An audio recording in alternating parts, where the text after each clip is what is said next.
Welcome to the AT Center at TCNJ. My name is Vanessa Lombardo, and we are excited to bring you this AAC webinar series. Our third session is titled Integrating AAC into Daily Routines. This webinar is presented by Sarah Brown, a New Jersey licensed and ASHA certified speech and language pathologist specializing in augmentative and alternative communication. These webinars are made possible through our partnership with the New Jersey Department of Education, Office of Special Education. The statements issued by our guest presenters do not reflect the stance of the NJDOE-OSE. Please use your professional judgment when implementing strategies and resources within your practice. To learn more about the professional development opportunities offered by the AT Center at TCNJ, please visit us at atcenter.tcnj.edu. Okay, good evening, everyone, and welcome to Integrating AAC into Daily Routines. My name is Sarah Brown, and I will be presenting tonight. So if this is not your first time attending one of my presentations in this series, you already know the drill, but I always like to start my webinars by getting to know my audience. So please help me get to know you. In the chat, if you could tell me your name, where you're from, and what brings you here tonight.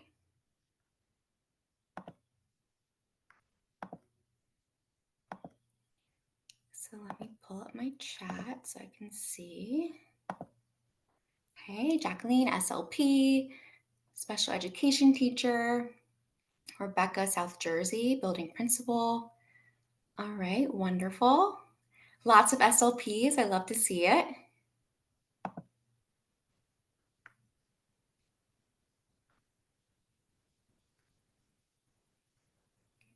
Special education teacher.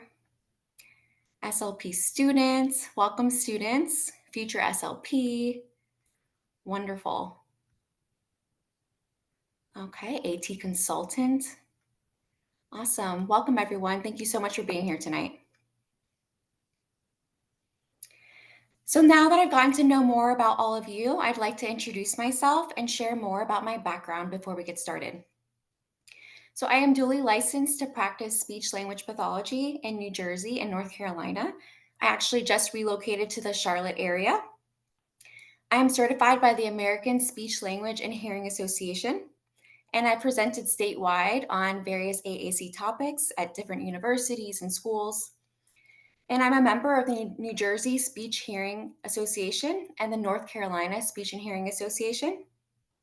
I served as the chair for the Interprofessional Autism Committee, and I practiced in a variety of settings, including early intervention, public and private schools, higher education, as well as private practice, where I currently am right now.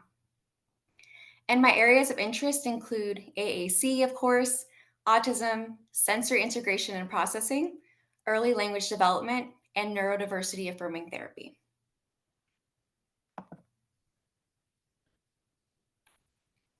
So just a few disclosures. I have received an honorarium for presenting this webinar tonight, and I have no relevant non-financial interest to report. And this learning event does not focus exclusively on any specific product or service. So just a few learning objectives for tonight. So as a result of this webinar, participants will be able to define augmentative and alternative communication, core and fringe vocabulary, explain why parent involvement and routines are important for language development, and list at least 3 everyday routines and words to model using AAC. I encourage you to take advantage of this learning opportunity and ask any and all related questions that you may have. We will be monitoring the chat for questions and addressing them during the Q&A portion at the end of the webinar. So just a quick but important note on language and terminology. During this presentation, you may hear the term AAC user based on feedback from AAC users that this is a preferred term, non-speaking or minimally speaking instead of nonverbal. The term nonverbal can have a negative connotation and may imply a lack of language or ability to understand.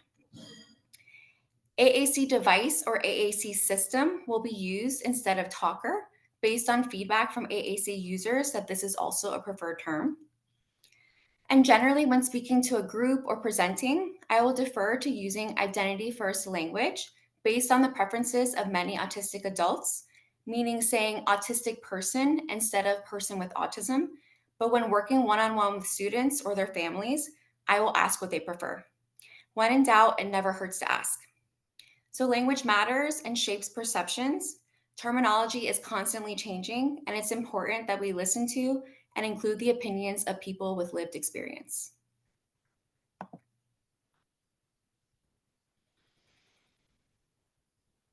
So, what is AAC? Just in case you're not familiar with AAC, I want to provide a brief background and definition. AAC stands for Augmentative and Alternative Communication. It refers to tools and strategies that can enhance speech or provide a completely different means of communication.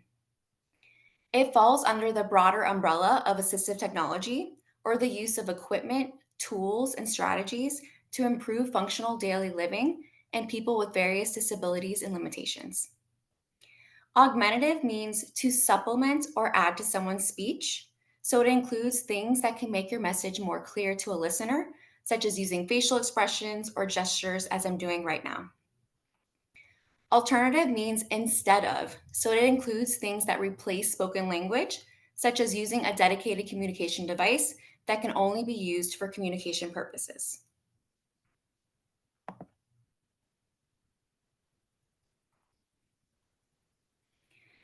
So AAC is generally broken down into two categories known as aided and unaided AAC. So under unaided, it's also known as no tech because it does not require any external tool. It's communication done solely with the body, for example, using gestures, facial expressions, sign language, body language, etc. And under the aided category, we have light tech, mid tech, and high tech. This is communication methods that require external tools or devices. For example, core boards, iPads, and tablets with communication apps, etc. And if you're interested in learning more about the various types of AAC in more depth, make sure to register for the webinar titled Types of AAC and How to Acquire It on May 21st.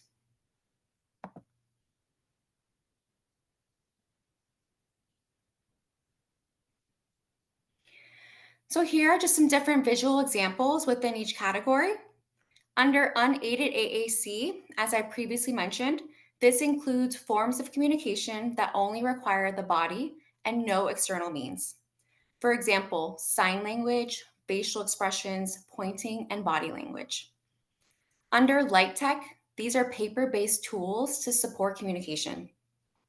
Even though they are paper-based, they are still considered light tech because they required some technology to create them, such as a printer. Some examples I have here are an alphabet board, a communication board, and printed visuals for a choice board. Under mid-tech, we have examples such as an 8-button AAC, a Big Mac, which produces a single message, and a 2-button AAC. When we think of mid-tech communication systems, they are battery operated and require a recorded voice. Typically, they have a single overlay or static display, which means that the symbols are constantly displayed on the device. And the last category is high-tech AAC. And high-tech refers to tools with higher processing capabilities and synthesized speech. Synthesized speech allows users to create messages in the moment instead of relying on a pre-recorded message. It includes dedicated devices, which can only be used for the purpose of communication, and iPads or tablets with a communication app installed. An AAC user that has a communication app on an iPad is still able to use that iPad for other purposes beyond communication. An AAC system can include all types of AAC and should be individualized based on the strengths and support needs of each child or adult. One thing that's important to note is that there is no hierarchy when it comes to any AAC. Light tech is actually also referred to as low tech, but as a field, we're shifting away from low to light because many people assume that low tech is associated with low functioning, which couldn't be further from the truth. AAC is a powerful tool that can open up communication and support language development for individuals with various communication needs. However, every form of AAC, whether it's high tech devices, communication boards, or gestures, has its own limitations. No single method works perfectly in every situation, which you will see tonight in some of the routines that we'll be discussing. That's why a total communication approach, which encourages the use of multiple modes like speech, signs, symbols, and technology together, is recommended. It gives individuals the flexibility to communicate in a way that works best for them across different environments and situations.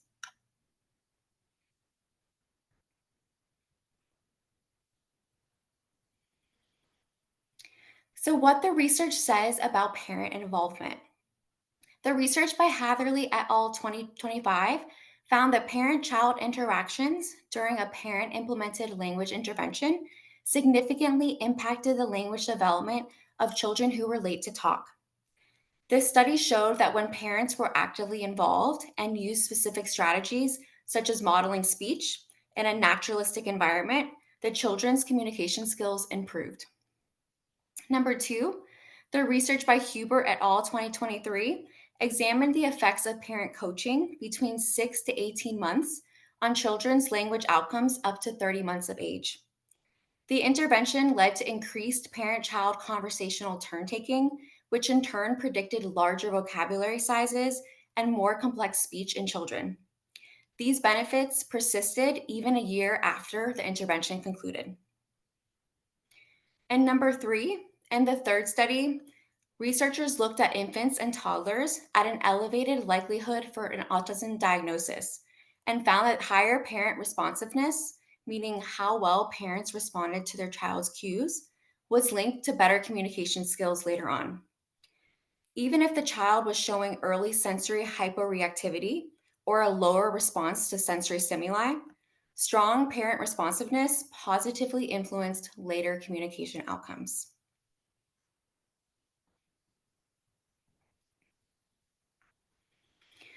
So, why use routine based intervention?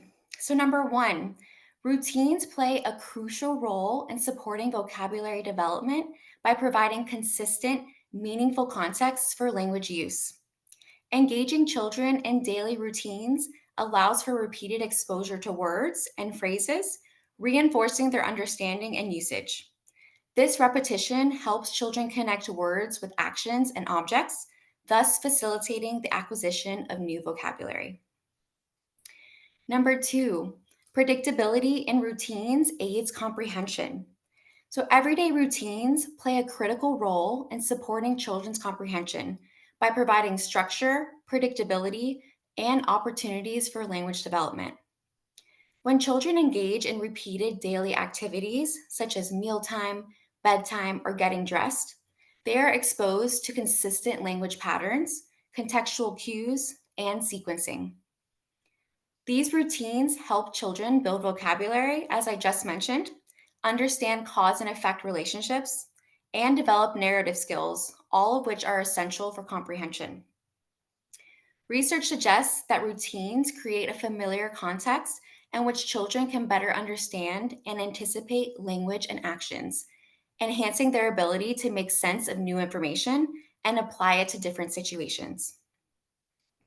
And number three, Tamas Lamonda et al. 2001 emphasized that when caregivers respond to and build on children's communication attempts within everyday activities, they model appropriate language use and reinforce the child's role as an active conversational partner.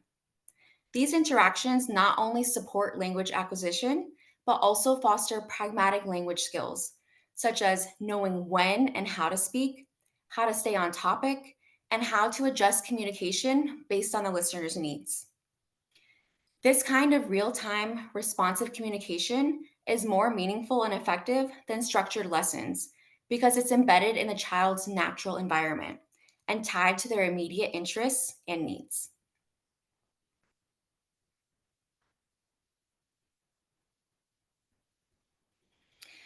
So further, number 4, routines link language to real life context. When language is learned in a real life context, children are better able to generalize those words and concepts in other settings. When language is used during routines, it becomes part of what children do in their daily lives, not just something that happens in isolation. And number 5, routines support joint attention. So, joint attention is the ability to coordinate attention between a communication partner and an object, event, or activity. It usually involves sharing a moment with another person, like looking at the same toy, pointing to an object of interest, or following someone's gaze. Joint attention can be initiated by a child, which typically occurs around 12 months of age. For example, they point to a dog and look back at the adult, or responded to, which typically takes place earlier, between 6 to 12 months of age. An example of responding to joint attention is when an adult points to a bird and the child looks at it too. Routines naturally support joint attention by offering structured, familiar opportunities for children to focus on shared activities. As children engage with routines and communication partners, they learn to attend to both the task and the language being modeled, which fosters language development, social interaction, and active participation in the world around them. And lastly, routines are incredibly beneficial in promoting executive functioning skills. Some of the key benefits in the literature include improvements in focus and attention, enhanced working memory, better impulse control, and increased cognitive flexibility. A systematic review by Selman and colleagues 2024 found that routines were also associated with positive development in self regulation, social emotional, academic skills, and overall mental health, mental and physical health.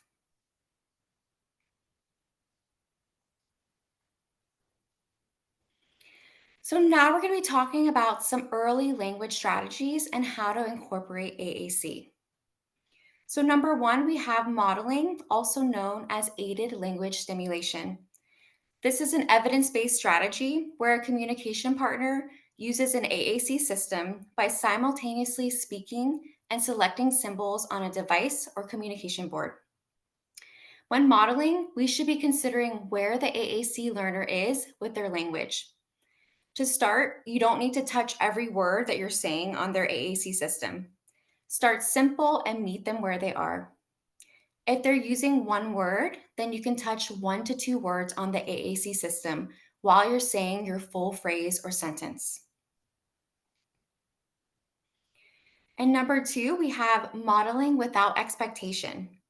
This means that you show how to use an AAC system, but don't require or demand the child to imitate you or immediately respond. Instead, you're simply providing examples of how communication can happen, just like how babies learn spoken language by hearing it over and over before they're expected to say their first word. We model AAC just like we model speech, offering examples without demanding a response, presuming competence, and trusting that learning happens through exposure. And number 3, expansion is a language strategy where you acknowledge what a child says, whether through AAC, gestures, sounds, or words, and repeat it back in a more full or complete version. For example, a student uses their AAC device to say, more. You, as the adult, expand on that request by saying, you want more crackers, and select more crackers on the device. Expansion helps children see and hear more complex language without being corrected. It models next level communication naturally and positively. So let's go ahead. We're going to watch a video example.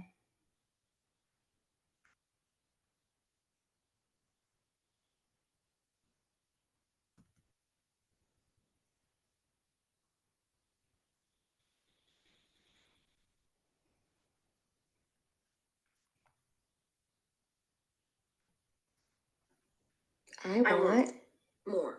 Hot dog song.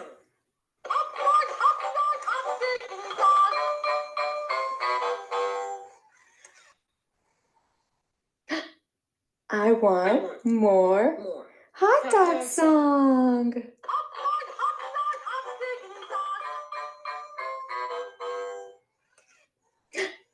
Hot dog song. Hot dog song.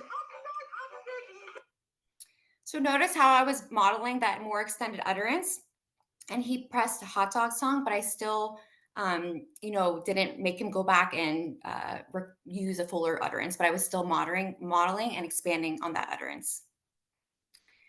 So number 4, let me go back to our communication or our notes. Here we go. Okay, here we go. So number 4, a communication temptation is a strategy used to create a situation that naturally encourages a child to communicate, to ask for something, comment, or make a choice. Instead of telling a child to say something, you set up the environment so they want or need to communicate on their own. An example of this is putting a favorite snack in view but out of reach, or handing a snack to a child without opening it first. I put an asterisk next to the strategy because I think it can be easy to overuse and misuse. While communication temptations can create opportunities to motivate language, if they're not used correctly or if the challenge is too hard, this can cause a child to become frustrated, anxious, or even shut down. When using this strategy, it's important to balance the challenge with success. Make it just hard enough, but still achievable. If a child gets stuck, we want to provide a model, for example, saying, "Oh, you want to open," rather than waiting for them to become frustrated. Remember to keep it fun and never use this strategy, or any strategy for that matter, as a way to trap or test a child.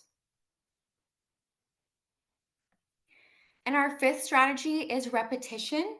And repetition is exactly what it sounds like. This is a strategy when you repeat a word, phrase, or modeled message multiple times during an activity or interaction. The goal is to give a child many chances to hear and see the same language modeled naturally, helping them learn through repeated exposure. Repetition helps support language by reinforcing vocabulary, grammar, and sentence structure. It also creates a predictable, supportive environment for learning new language. And our 6th strategy we have is parallel talk. And this is when an adult narrates out loud what a child is doing, seeing, or a perceived feeling in real time, even if the child isn't speaking or using their device at that moment. For AAC users, this can mean speaking aloud and modeling on their device to describe their actions without expecting a response. Parallel talk provides input even if a child isn't initiating communication yet. It also shows how to comment or label with AAC, not just request. Let's watch a quick example of this video.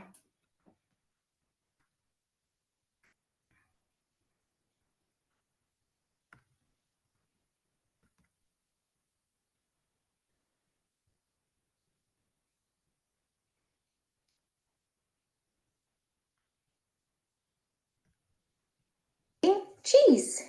Cheese. You're eating cheese. Cheese. So notice how I was modeling what he was doing and wasn't requesting that he use the device. I was just modeling the action he was doing. And that's also known as parallel talk. Okay, let me go back. And number 7, we have pairing words with gestures and signs. This means that you say a word out loud, model on an AAC system, and pair this with a gesture or sign at the same time. Pairing words with gestures and signs supports comprehension and models a total communication approach. And number 8, we have auditory closure. Auditory closure is a strategy where you begin a phrase or sentence and pause before the last word, encouraging a child to fill in the missing part. It's a natural, low-pressure way to invite communication and build language prediction and anticipation skills. For example, an adult says, "Ready, set," then pauses to see if the child will select the icon "Go." give an expectant look, or use a different modality of their choice. Number 9, we have honoring all communication.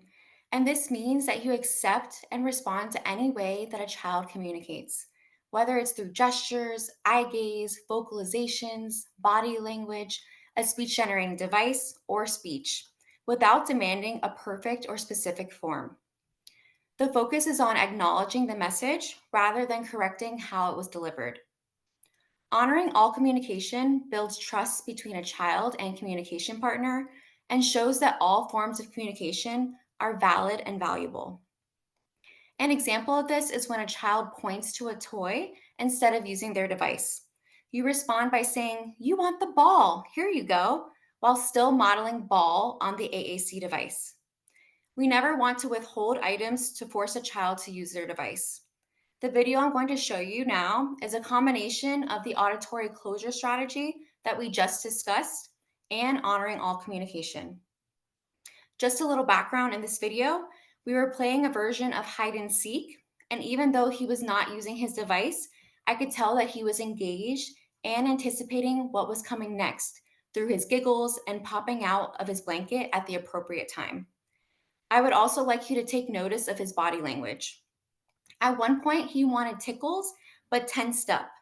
I honored that communication and waited for him to indicate if and when he was ready for more tickles. Let's watch.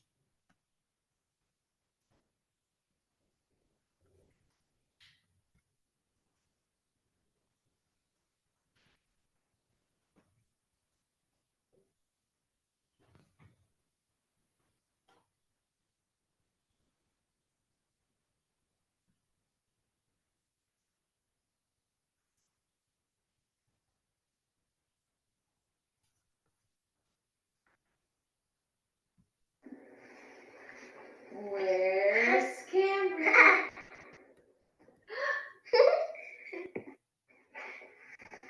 I see you.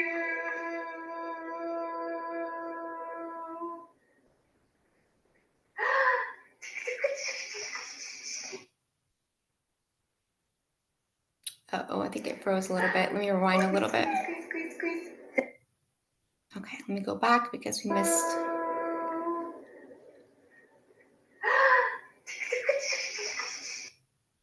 Squeeze, squeeze, squeeze, squeeze. Down.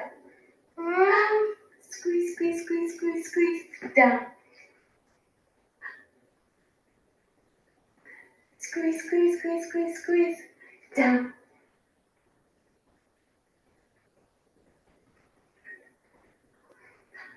Squeeze, squeeze, squeeze, squeeze, squeeze. Down. Where's Cameron? I see you.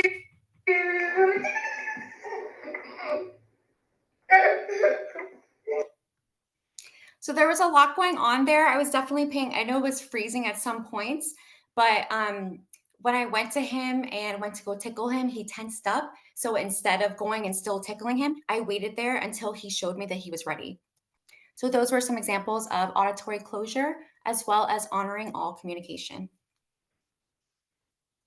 Okay, let me go back.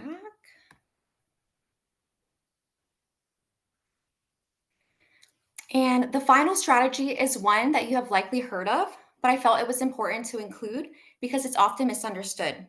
Following a child's lead means observing what a child is interested in, what they're doing, looking at, or playing with, and joining in based on their focus, rather than trying to redirect or control the interaction.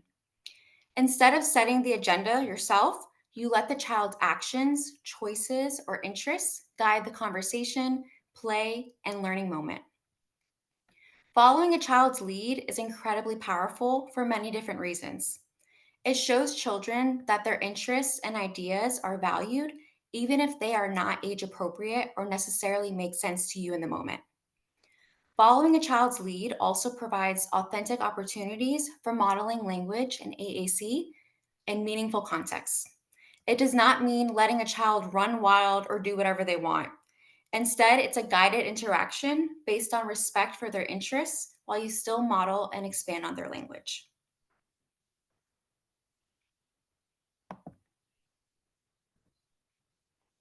So, what is core and fringe vocabulary?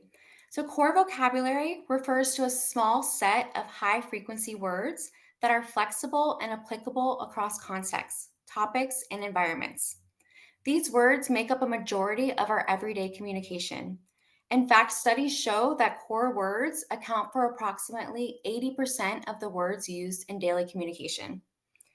Core words primarily consist of pronouns, verbs, descriptors, prepositions, and auxiliary verbs, which can make them more difficult to teach.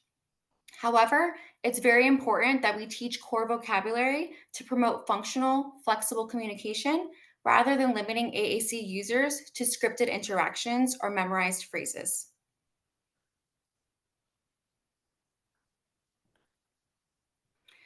So, moving on to fringe vocabulary, which consists of low frequency, highly specific words that are unique to particular topics, activities, places, or individuals. These words provide important detail and personalization to communication. Fringe vocabulary primarily consists of nouns and specific content words, enabling AAC users and communication partners to talk about favorite things, experiences, and people. Research has shown that personalizing AAC systems with fringe words leads to higher rates of spontaneous communication.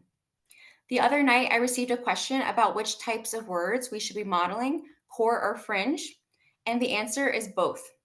Combining core and fringe vocabulary allows AAC users to build more complete and meaningful messages. When modeled together, both types of vocabulary support language growth, literacy development, and social interaction. On the next few slides, we're going to practice modeling both.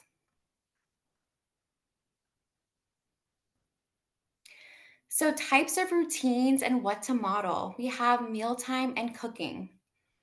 So, mealtime and cooking routines are one of my favorite ways to support not only language development, but the introduction of new foods.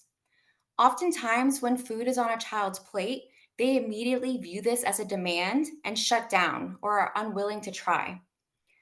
One of the main reasons that I love encouraging parents to cook with their children is because cooking together is a multi-sensory experience.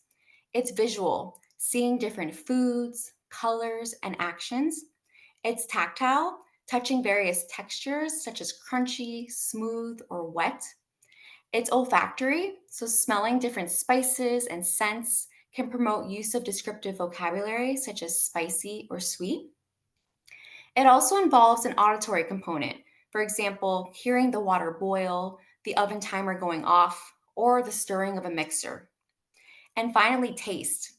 Cooking with a variety of spices and flavors can support modeling of sound effects and a way to try new foods in a low pressure way. So, oftentimes, when we model food related vocabulary for AAC users, we use the communication function of requesting. For example, saying, I want juice or more cookie. And tonight, I would like to practice in the chat some other communication functions that we can model for AAC users beyond requesting. So, let's pretend our AAC user is using their device with one word utterances. Excuse me. In the chat, can you give me some examples of what you would model? So you can use the core and fringe words listed or additional ones if you would like. So just to reiterate, in the chat, please give me some core and fringe combinations that you can model that aren't requesting for food.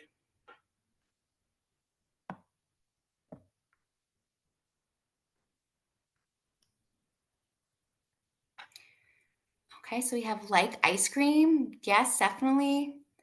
Okay, car go, open box, good cookie. Yeah, commenting, red apple, describing, perfect, sweet, salty, help open, wonderful. Okay, open box, another great one. Awesome.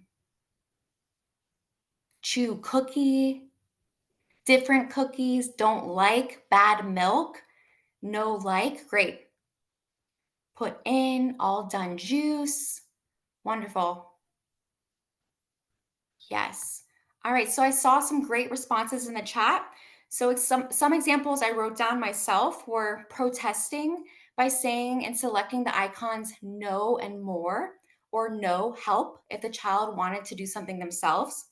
I might model the core vocabulary word like while saying the yummy sound and gesturing on my stomach. Another communication function I could model would be asking for help by selecting help plus an action word such as scoop, stir, or pour. So help me pour, help me stir, help me scoop. And two things I want to note when it comes to modeling. We are speaking with the grammatically correct utterance, phrase, or sentence, but this does not mean that we have to select every word that we say with the communication device. Additionally, although mealtimes present great opportunities for language development, I do know that they can also be a very stressful time for some families. My goal tonight is to present some common routines and ideas for modeling with AAC. However, please do what is best for you and your family, which may mean focusing solely on eating during mealtimes.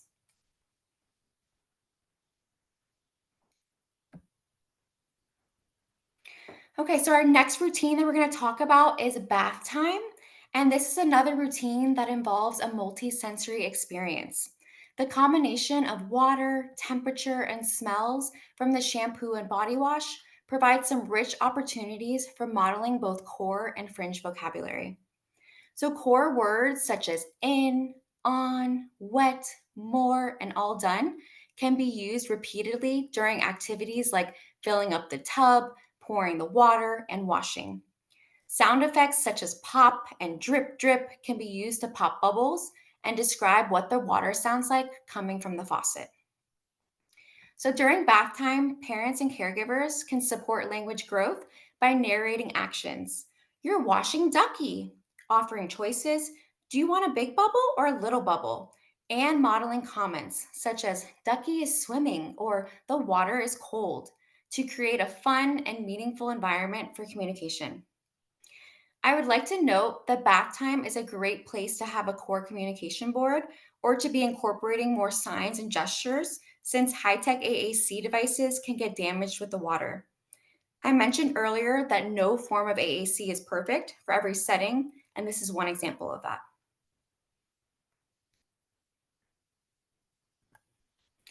So our next routine that we're going to discuss is chores.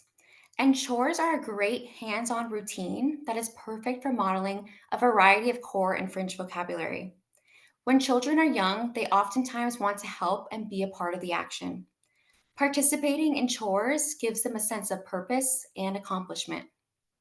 In fact, studies have shown that helping with chores builds executive functioning skills that we discussed earlier tonight. These include skills such as planning, task initiation, and sustained attention. In the chat, let's come up with some core and fringe combinations that can be modeled during chores for an AAC user at the 1 to 2 word level. So let's see what you guys come up with. And I have some bubbles pop, perfect.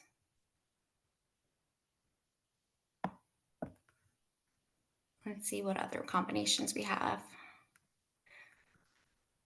Wash plate, squeeze sponge, perfect. My turn, wipe table, stir. Pour water, sweep floor, close washer. Yeah, so I love how you guys are combining the core and fringe. Let's see what else we have. Get trash, pick up, open basket, put in, wonderful. Yes, so you guys are doing great. So some examples that I wrote down myself is the washer is all done, and I would select washer and all done on the device. The trash is stinky, so this is making a comment and using a descriptive word, stinky. And one other example I wrote down is get the broom, with get being our core word and broom being the fringe word modeled.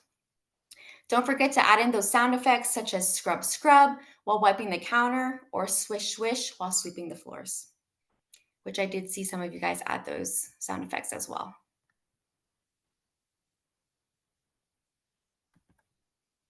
Okay, so our next routine is reading. And reading aloud daily is one of my favorite routines to support speech and language. Reading also supports development of cognitive skills such as memory, attention, and problem-solving abilities. This routine is especially critical for AAC users because literacy supports communication competency, relationship building, independence, and participation in society. Unfortunately, children who use AAC systems have been found to have 2 out of every 10 experiences with books and instruction and basic literacy skills when compared with their siblings without limitations in speech.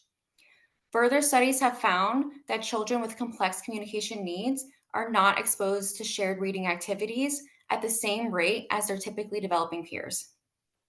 So when reading, it's important to keep in mind how many questions we're asking. We never want to ask AAC users, or any child for that matter, to feel like we're constantly quizzing them. So we don't want to be asking too many questions, especially while reading. So some of the core words we have here are look, see, like, not, who, what, where, same, and different. Some fringe, we have books, page, objects from the story, places, the weather, feelings. Some different action words we have are read, find, point, open, close, turn, or show. And some different sound effects we can say crash when something's falling or breaking, boom, like a loud sound in the book, a buzz sound like the bees or insects, and whoosh as in a fast movement or wind sound.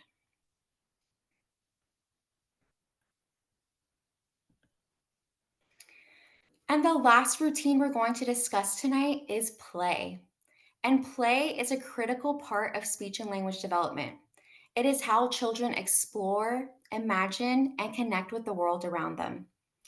Through play-based routines, communication partners can model a wide range of core vocabulary words such as go, stop, again, and help, as well as fringe vocabulary such as car, truck, baby, and ball. So let's practice combining some core and fringe vocabulary one more time in the chat.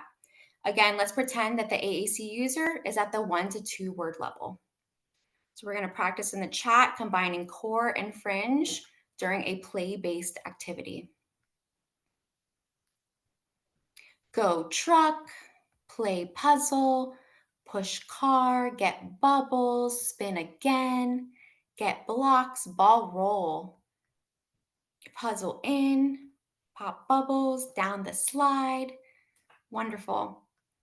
Fast car, bubbles up, bubbles down, vroom, vroom, nice sound effects. Awesome. Baby up, go up, yellow Play-Doh, love the describing. Awesome. So these are some really great examples you guys are giving me in the chat. Some examples I wrote down were my car, indicating possession, swing fast, or push me again, when a child may want to go faster on the swing or be pushed again.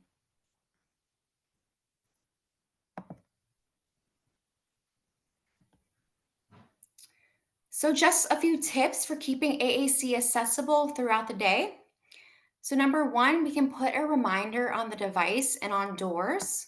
I've laminated and taped notes to the inside of a device with a note saying, "This is my voice, please keep it out and available at all times."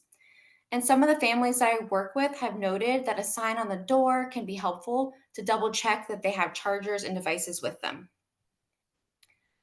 So a second tip for keeping AAC accessible is to set alarms throughout the day. So we get alerts to stand and move our bodies or drink water. Why not set an alarm to make sure we're modeling AAC? So setting an alarm can be a nice way to check in midday to see where the device is and how often it's being used during the day. Number 3, we want to keep a light tech copy in the car and at school. This is a great way to make sure that you're prepared in the event that a device breaks, needs to be charged, or gets left at home. Your child will still have a way to communicate with you if you keep that light tech copy at school, a version at school, and in the car. So number 4, we want to make sure that updated profiles are synced across devices. This has saved me dozens of times. There have been a few times that my students have accidentally deleted their profiles, and parents were able to find the most up-to-date version and re-download on their devices. In the school setting, there have also been times where this happened when I was absent, and the teacher was able to access their profile and not disrupt communication that day. A tip I have for SLPs is to set a day to do that for all AAC users on your caseload. I typically did mine either every Friday or every other Friday, depending on how much new vocabulary I was adding during the week. And number 5, a final tip, if your child does not have a case with a handle or a strap already, I would highly suggest and recommend this option. I have had a few students who would constantly leave their devices on their desk, or their device would get put in their backpacks on the way home. And having a strap or a handle made it easy for the student to have their device out and around their neck and not away where it was not accessible.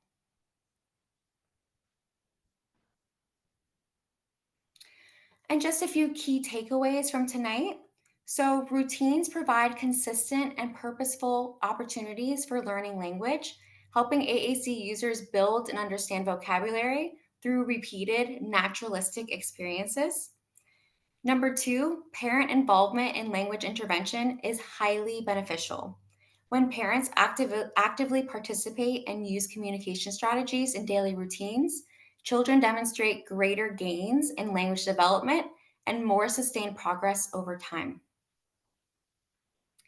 And number 3, core and fringe vocabulary should be modeled during everyday routines because both types of words serve important complementary roles in communication.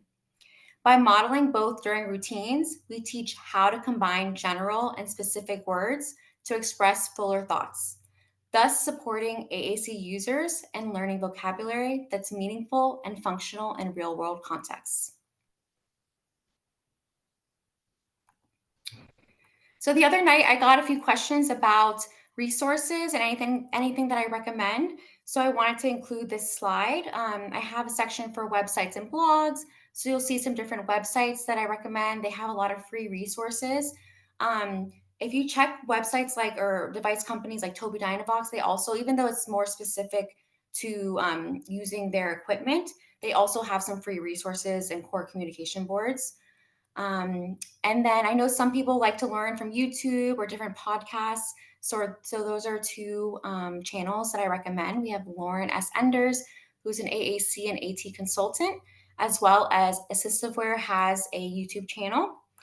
And then as far as visual supports, to make a light tech copy, if you have a high tech device, I typically screenshot and I'll print and laminate. So that way my student has a light tech copy. Teachers Pay Teachers, if you type in free AAC, there's tons of free resources, communication boards, lesson picks, if you have heard of that one. It's not free, but it's $36 per year, and it's a great resource for making visuals for the classroom or for home. And then another thing you can do is just save and cut out real objects. So I've cut out wrappers before and put them on a choice board. I put them on the pantry at some of my students' homes before. So don't forget, you can also cut out real objects and have them up around the house. And then I also like to follow AAC users and their families on social media. So a few accounts that I recommend are the ones listed here.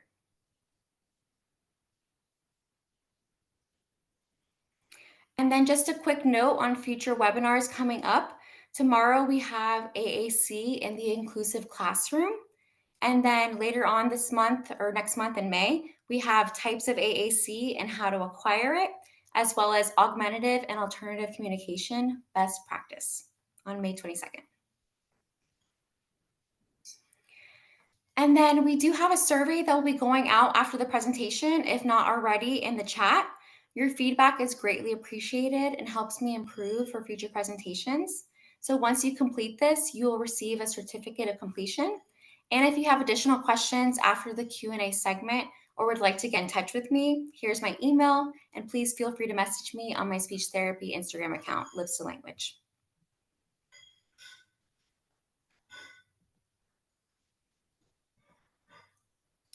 Okay, and we'll go ahead and jump into the Q&A portion of our webinar.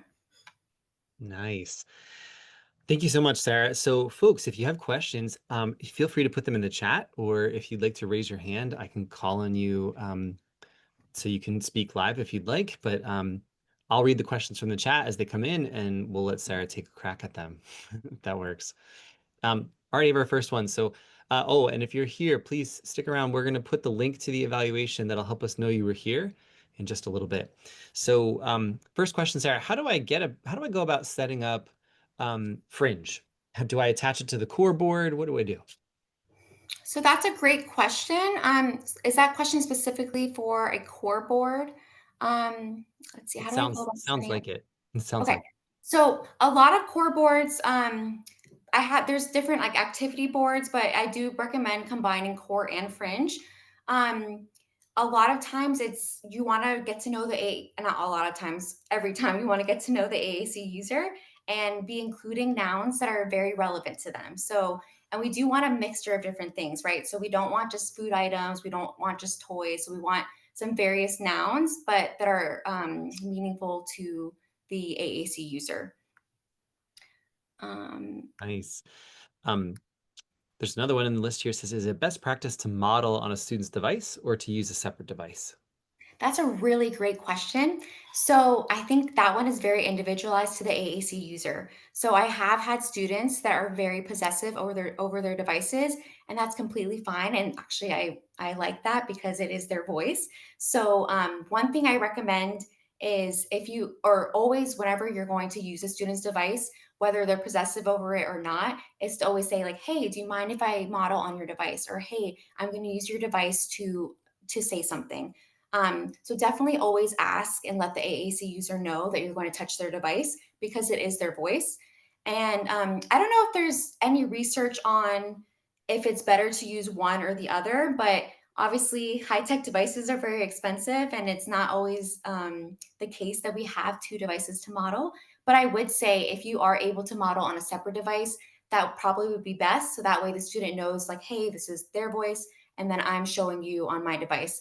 But you would need the same copy of their device to make sure that you're modeling the same vocabulary. So yes, if you are able to model on a separate device, I would recommend that. But I know that's typically not the case. So just always ask the AAC user or let them know that you're going to model before you do so. Thanks so much. Angela, I see your hand up if you want to unmute. Hi, thank you. I have a kind of a specific question about one student in particular I'm thinking of. I'm also attending the best practice webinar later in May, I think it is. So I don't know if that question is best suited for that Give it webinar, but a shot. I have a student who's had a device now for about a month, and they are continuing to like scroll through the pictures very quickly. And then even when I am modeling, um, like, maybe I'm modeling more bus or something like that, they will continue to scroll while I'm trying to model. What Okay. would be best practice to do in that scenario? Do I like prompt hands down? Do I allow them to take over and scroll again? I'm just like a little bit unsure about that. So that's a really great question, and obviously it'd be helpful if I knew the user and was able to see that in action. I know it can feel a little bit like non-functional when we're modeling and they're kind of just doing their own thing. But I would say, so have they only had access to this for a month? Yeah, it's been about a month. So we got it through a program. So the student has just acquired this in for about a month. Okay. So it's still new. Yes. So I would say that he's still exploring and still needs time to explore. That doesn't mean that we can't be modeling things, but um I think he's like in that babbling, exploring phase. So if you are able to model on a separate device, maybe this would be a great scenario to do so. But I would say, I don't know if I personally wouldn't recommend the prompting of hands down because it is their voice. But you can just redirect their attention, possibly. And if that doesn't work, I still would give it some time because he is still very new to that device, Okay, thank you. of course. Nice. Folks, keep the questions coming. If you have other questions, plop them in the chat or raise your hand. We've got another one that just came in. When modeling vocabulary, would you first say the core fringe combinations, such as big bus, and then say like a full English sentence of there is a big bus? Or when modeling on an AAC device, would you just stick to the 1 or 2 words if the child's at that level? So if I'm understanding the question correctly, so if the student's at the 1 or 2 word level, we still want to be saying a grammatically correct sentence or phrase. So I know we did a lot of like 2 word utterances, but so for example, I would say if we're hitting or selecting big bus on the device, I may say, I see a big bus, or look, it's a big bus. So I'm still saying a grammatically full sentence. I may not be saying a really long utterance because that might be overwhelming for the student, especially if they are at that 1 to 2 word level with their device. But we still want to model and say a full grammatically correct phrase or sentence while we're selecting icons on the device. But we don't have to say every single word. We don't have to select the icon every single time we're saying a word. Got it. Thank you so much. I have another one while people are maybe dropping others in the chat. What should I do if the child I'm working with doesn't look at their device or seem interested in using it during routines? So that's a really great question, and one that I've come across. Actually, the student that I was showing that video, a lot of examples, there were so many sessions that he was not looking at the device, didn't touch the device. So this is where that phrase presuming competence really comes in. Um, we know that children can be paying attention even though they're not looking at you or looking at the device. They're still listening. So it's still important to still model even if and not require. So that's where that strategy modeling without expectation comes in. And let's see, you said if we want to use gestures or signs but they're not using what was the question again? I Oh, apologize. the one I just had there was if they're not interested in using their AAC device during routines, like or if they don't seem to be interested in using it during routines. Gotcha. That's where that strategy modeling without expectation, we still want to be providing that input, and not expect them to do anything in return. We want it to be a shared and joint activity, but still give that input and still model without expectation. Great. We had another question just come in the chat. How are some ways you get families or people who interact with an AAC user to, quote, buy into modeling AAC? So how do you show and help them understand how important their role is in language development? So that's a really great question. I would say if you're able to, if you have permission or if you can gain permission, I personally love recording some of my sessions because even for myself, sometimes progress can be very minimal and gradual. So being able to look back at a video and see, or there's even times where I look at these videos still and I'm like, wow, I missed that. I didn't even see that in the moment. So if you're able to record any of your sessions, if you can get permission, that's very helpful in seeing how you're using the device with your student. Also, there's a ton of research on modeling. So a lot of times I will, send home some parent-friendly articles explaining what modeling is, and encourage the parent to, email me with questions or anything like that. So some of those resources, if you type in modeling, they have there's a lot of information and research on that. So I would recommend that you send that home for parents to view for themselves. Mm, thank you for that. Yeah. Folks, any other questions? People who either want to raise their hand here on Zoom or drop your question in the chat. I do see one that's not in the chat. It's in a Q&A section, but it says for students who are from bilingual or monolingual households other than English, should caregivers be modeling in the home language rather than English, which it appears is the student's primary language? So caregivers should be modeling in the student's primary language. So I know students or teachers at school may model in English if they're not speaking Spanish, or any other language, but caregivers should model in the primary language that they feel most comfortable with in the home setting. Thanks for catching that. Excellent. Angela has her hand up to go for it, Angela. Thanks. Sorry, I thought of another question. If a student has vocal language, and they are responding vocally, would you then go back and like model on the device after they've answered vocally? So another really good question. So if a student is responding vocally, which I have had students who do prefer to still speak, even if their speech is very unintelligible, I would still model on the device. So I would acknowledge their vocalization and still model on the device because you may have understood that message, but someone else may not. So we always want to make sure we're modeling a total communication approach and giving them an alternative means to get their message across. So if they vocalize, that's wonderful. Acknowledge it and still model on the device as well. Would that be the same for a child who is intelligible with their? I have a student who has very clear speech, but it was not functional, and they had gotten a device. So that's where I was like kind of unsure if if if their language is clear and intelligible, would that advice still stand for that? So I guess my question would be if they received a device, even though their speech is clear and intelligible, what was the reasoning for receiving a device? Are they unable to use a variety of communication functions? Are they able to use that speech in various settings? So I guess what was the reason for receiving the device in the first place? No problem. Yeah, they were not functional with their language. So although they are able to like repeat words that you may say, and it was very clear, they were not using that language spontaneously or functionally like throughout their daily life.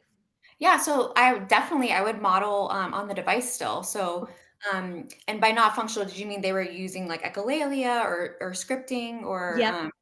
okay, so yeah, so there is newer research coming out on echolalia and Gestalt language learners, especially with AAC.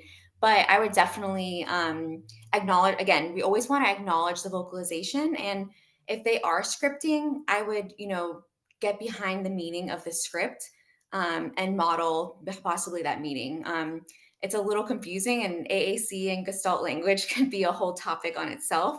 Um, and I don't know if you have any familiarity or background with that, but A little bit. we always want to acknowledge the response. And let's say, I'm trying to think of a random script, whatever script that they tend to say at a particular moment in time.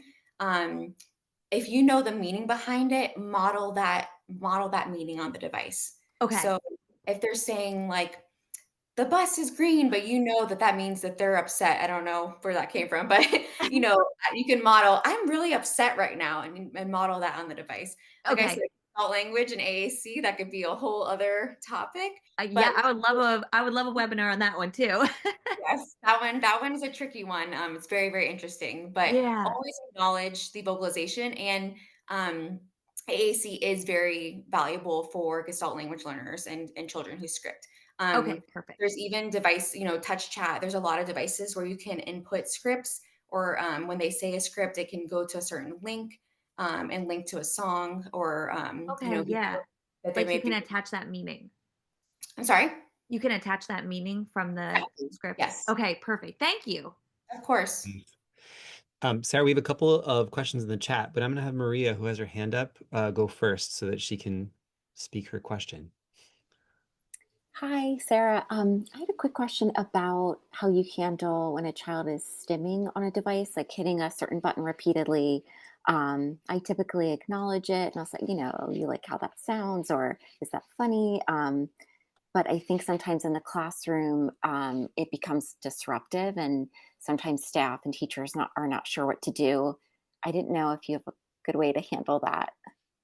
That's we're getting some really good questions tonight. And again, a lot of these things are very individualized to the user, but you're absolutely right. It is their voice. And though it may be disruptive, we treat it like it was another student who's calling out constantly or, vocalizing when they shouldn't be. My other question would be if they're stimming constantly, are they a new AAC user or have they had it for a long time? Because in one of the other webinars, we talked about how new AAC users need time to babble and explore and stim. So that's typically seen as like a behavior and non-functional, but we know that with AAC, especially when they're learning how to use it, it is very functional for them to be doing that. But my other questions would be, or other suggestions would be to maybe, are they dysregulated? Do they need to go for a walk? Can they do some heavy work or sensory work to kind of help regulate? And maybe when they come back to their device, they're not stimming as much. But not that stimming is a bad thing, but if sometimes it can be indicative of, they're dysregulated or there's a lot going on. You really have to kind of find the meaning behind the stimming, just like with the Gestalt, the language learners. So check and see if they're regulated, take them for a walk, maybe bring them back. If it's still happening constantly throughout the day, like I said, are they new to their device? Do they need more time to explore? But I would reiterate to the staff that it is their voice and it's not appropriate to ever take away the device. And we never want to I've had cases where, staff members would turn the volume all the way down, and it's just really not appropriate to be doing that, even if it is disrupting the class. Okay, thank you so much. That makes sense. Of course. Thanks. Sarah, we have another couple questions in the chat. So first one was for teachers. How do teachers model specific vocabulary from a unit, such as a unit on animals, that the AAC user may not have exposure to on their device or access to on their device? So that's a great question. If you are able to work with your SLP, which I hope you are, I had a really great working relationship with a teacher in one of my classrooms. And either, again, find what works best for you guys, but at the beginning of the week, she would show me her lesson plans. We would talk about what field trip we were going on that week or what trip, and any device or any vocabulary that wasn't in there already, we would set a time for me to add. I also had a good example of the media director at our school. She would have scripts for AAC users to when she would record them. So every Monday, she would bring me the script, and I would at some point grab the student's device, either during their session or at some other point, and input that script for them so they had it ready to go for when they needed to record. So I know that's in the school setting, we don't always have a lot of time for those things, but I do recommend, if you're able to ahead of time, ask the SLP to help input things, or if she can show you. I don't know if you're able to program. Adding animals to the animal folder is absolutely appropriate. So if you need help programming, definitely talk to the SLP as well. But I would recommend not in the moment, because that would take a lot of time. So try to plan ahead and think, okay, like what vocabulary do we need this week? Check and see if it's there. And if not, schedule a time with the SLP to add it in. And even better, learn how to do it yourself. So that way you're able to add and not have to always rely on her if you can, or him. Thanks for that. Next question in the chat. If a child is bilingual, should the icons be in English or Spanish, knowing that the family is speaking Spanish at home? So a great question on bilingualism. So if the family, like I said, if the family speaks a primary language at home, they absolutely should be using that at home. I know that there's different programs like Proloquo that when you select an icon in English, it automatically gives you the Spanish word as well. So a lot of those devices will switch back and forth, if that makes sense. Mhm. So there's a setting where you can have it be set to bilingual. And when you select an icon in English, it also gives you the Spanish word for it as well. Great. So this next question is related back to one of the questions you just answered. So following the question just asked, I've seen special education teachers use a visual cue that said something along the lines of time to explore or time to work to cue a student to redirect from a STEM. How do you feel about that kind of cue? I feel like that's appropriate. I think that language is nice because, again, even if a student is babbling or learning how to use their device, if they're at school, we have different times for different things. So not saying that like they can't use their voice, but I like the idea of having a verbal cue or a visual to say like, hey, like we're doing this activity now, like let's focus on that later, or we can come back to that later. So if that's working for the classroom, then I think that's absolutely a good idea. That's great. Got some great questions in here. We still have a few more minutes. If everybody else has questions they want to drop in the chat, or if you want to raise your hand. Um, Oh, I've got another one. There we go, I think. So you discussed earlier that you should not take away an AAC device from a student or a child. Some of the AAC devices can be large. If a child's playing a sport or a physical activity, how do you make sure that they have their voice while keeping their and other people's bodies safe?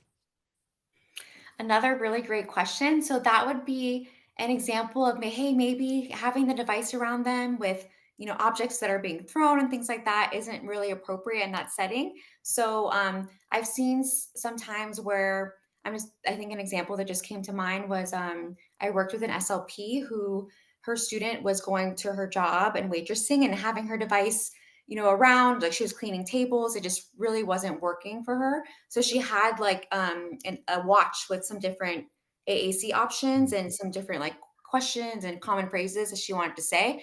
Again, that's not going to give her access to full robust communication like her device, but always having something available and for those kind of instances is important. So maybe during a sports activity, a light tech option would be a better option. I would definitely recommend brainstorming with your SLP and coming up with something different. But I do think sports and throwing objects, it's probably easy for a device to get broken or someone to get hurt. So I would explore a light tech option for those scenarios. Thanks so much. Next question came in. How do we, I've got a couple now. How do we address the issue that the student is swinging it wildly around or attempting to hurt another person? Currently, people are taking it away from the student. Is there another option? Yeah. So again, if you're the SLP or if you're the para, you are their advocate. So I know some of these things may be seen as behaviors or they may be unsafe, but it's really never appropriate to be taking away the student's voice. So in that scenario, I'm wondering, okay, like are they doing this as like is it a visual thing? Are they spinning around? Can you consult with an OT at the school and see if you guys can collaborate and see if there's any suggestions? Maybe you are the one that's transporting or transitioning and holding the device, so they still have access to it, but if they're not swinging it around where it's hurting you or maybe another person or themselves. So I have had students that are not independent in carrying their devices yet, so it's okay if they're not the ones that are necessarily carrying it, and if they are, you know, spinning it or throwing it or something while transitioning, it's absolutely okay for you to be holding it while transitioning and they still have access to it. Yeah. The next question here says, my district is slow to get devices for every student. Is it appropriate to use one, quote, classroom device with all students to begin to get them acclimated to using a device? I'm imagining using it with them when doing routines such as unpacking or washing their hands to start. Yeah, absolutely. Again, we have these perfect case scenarios, and I may say like, "Oh, best practice is this," but in reality, we don't always have access to those things. So we have to work with what we have.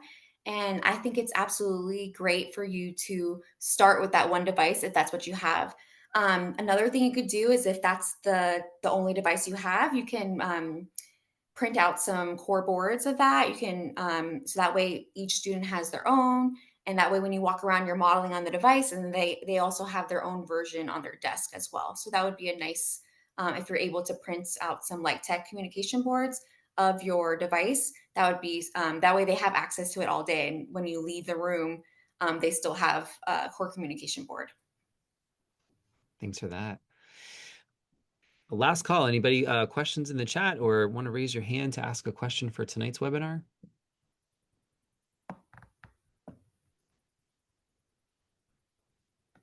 All right, well, if you do have more questions, you can always send them to us. We'll start to wrap things up for you tonight. Stick around. We have to give you some links and some information, but thank you so much. I'll turn it over to you, Madison. Thanks. Thank you, Matt, and thank you so much, Sarah. This was such a wonderful presentation, and thank you to everyone who had such great questions. So we have another presentation tomorrow, actually, at 7 p.m., and that one is titled AAC in the Inclusive Classroom. And I would highly encourage you to send this to your team at the school, teachers, paras, other related service providers. This would be a really great session for them to attend. My name is Madison Bronstein. I'm an assistive technology specialist at the AT Center at the College of New Jersey. We're so glad that you were able to join us this evening for this webinar. And we're going to put the link in the chat for the survey to fill out again. And when you're asked for the title of this event, you can put Integrating AAC into Daily Routines. And we need you to complete this survey for us to be able to send you a certificate as well as CEU/professional development hours. For SLPs who are looking for professional development hours, this is not going to be eligible for CEUs, but it will be eligible for PDHs, which will also work towards your certificate maintenance interval, and we can send a link for that as well. And we're working on getting our recorded webinars uploaded to our YouTube channel, so stay tuned for that. We will send you links for when that is done. And I'm just going to share my screen.